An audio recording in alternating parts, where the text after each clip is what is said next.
Hello friends, Hamid again. Today's video is all about the street food of Old Delhi. The real thing when it comes to street food. I was lucky to sort of go around and save us some of it not too long ago. We took a train from Rajiv Chowk station, took the yellow line train, 2 stops to Chandni Chowk. Chandni Chowk is the heart of Old Delhi when it comes to food. That was my second ever metro ride. The first one was about 20 years ago when metro was not a big thing. I was just amazed how it has now grown to about 400 odd kilometers and about 300 stations roughly. We started off at Siskanj Sahib Gurudwara. This is the place where the ninth Sikh Guru Tegh Bahadur Ji was martyred because he would not convert to Islam. We talked about how everyone walks away with a little bit of Kada Prasad, the sweet halwa, and how the Gurdwara feeds about 10,000 to 30,000 people every day, depending on what day of the week it is. We then moved to the Natraj Dahi Bhalla Wala.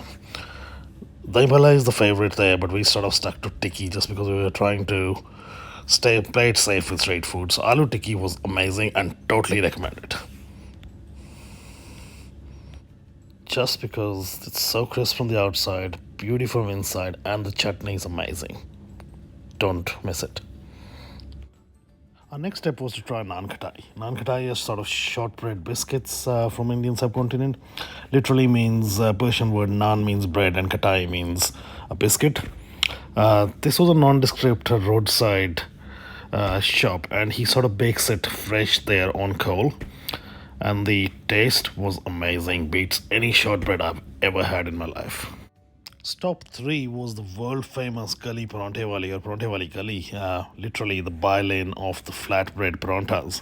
It's a narrow street in the Chandni Chowk area and noted for a series of shops that sell paranta, the Indian flatbread. Now, the thing about parantas that are sold here is they're not actually shallow fried or baked, they're actually deep fried. And there's a variety of parantas available ranging from potato, cauliflower, lemon, and all the way down to sweet rubbery parantas. So we did try a few. They all come with a side of aloo matar sabzi, pumpkin sabzi, and a chutneys, tomato, tamarind, and mint. They were great, and we tried 4 different varieties, all recommended. I am giving myself a task to come back one day and actually try some of the other things that I could not try today. There's heaps, and the choices are limited. To Gyan Prashad Shiv Charan Parantewala, a big thumbs up.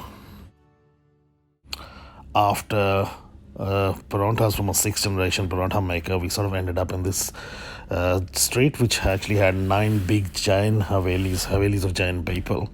Architecture was beautiful, and there was a temple at the end of the street, but this was like a serene oasis in the middle of chaos that Chandni Chowk is.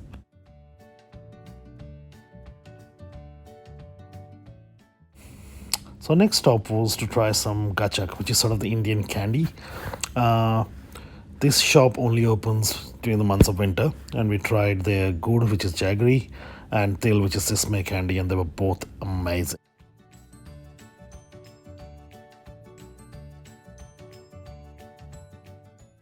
By now, I was starting to sort of crave something really light and refreshing, and we ran into this roadside stall which was selling Daulat ki chaat, which is literally milk that has been frothed, served with some sweet saffron and dry fruits, and it was really great. And this dish is also available in winters only. After Parante Wali Gali, we had walked through Kanari Bazaar and the Reba Kala and got back to Chandni Chowk Road, where on the corner of the Reba Kala and Chandni Chowk Road is the old famous Jalebi Wala. They make 2 types of samosas, aloo samosa, which is the potato samosa, and peas samosa, aimed at the Jain people who do not eat potatoes. Peas samosas, first time in my life I had one. They were great. Aloo samosas were great.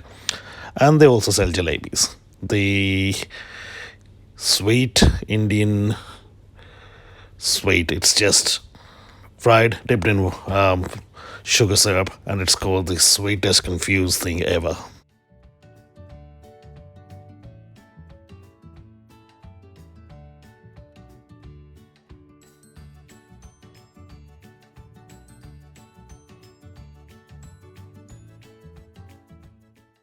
We took an electronic rickshaw to the end of Chandni Chowk Road to the Kariboli Chong, and in Kucha Ghasiram, in a little nondescript seat, we sat down for a cup of tea.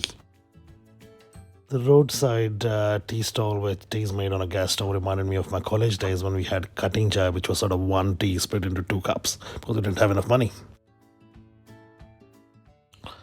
We then walked back to Kariboli and sort of walked past shops selling all sorts of dry fruits and spices. We went up the stairs to one of the wholesale flour sellers, watched how they do their job, and then also went to one of the rooftops to look at the street of Old Delhi and what Old Delhi looked like from a height. It was amazing, and I could not sort of go past Fatehpuri Masjid from where I was. It was just a great view. Fatehpuri Mosque was built in 1650, and after the War of 1857, British were in need of money, and they tried to sort of demolish it. But this was purchased by Lala Chunnamal, who was the richest Indian around, for 19,000 rupees. And it's ironic how he saved this piece of Islamic architecture for all of us to sort of savor today. We then got back on our rickshaw, drove through Ballimaran Road past Mirza Ghalib's Haveli, and ended up at Kareem's on Kababia, Gali Kababia. Kareem's is a culinary tradition in itself. In 1913, it was open to serve royal food to common men. It happened because there was no royal patronage and the chefs were unemployed. They started to open up their own dhabas and food joints. We had mutton korma, butter shahi paneer, mutton korma, along with the roti, fluffy roti. Food was amazing. Just cannot describe it. It's something that has to be eaten to be described. And we finished off with Kheer Benazir, which is one of the famous culinary desserts of India, Kheer. And Kheer Benazir is the speciality here. So needless to say, there was not much left in the plates as we moved out of Kareem's and back into Gali Kababia. So we moved to another culinary destination, which is a legend on Gali Kababia, Aslam's Chicken. They do a lot of grilled meats, but butter chicken is their most known speciality, and it is not like the butter chicken you get everywhere. It's not the red gravy one, but it's actually grilled chicken with a lot of spices, served with butter on top, served with rumali roti, which is sort of a thin bread. The only advice I'll have is to not worry too much about cholesterol on the night you are there. Just work it out later. But this is just amazing with rumali roti, not to be missed at any cost. For the final act of the night, we ended up at Kuremal Mahavir Prasad Kulfiwala at Hozkazi Chowk, Chowri Bazaar, and they sell all sorts of kulfi, from traditional kulfis to sour based to kulfi without sugar.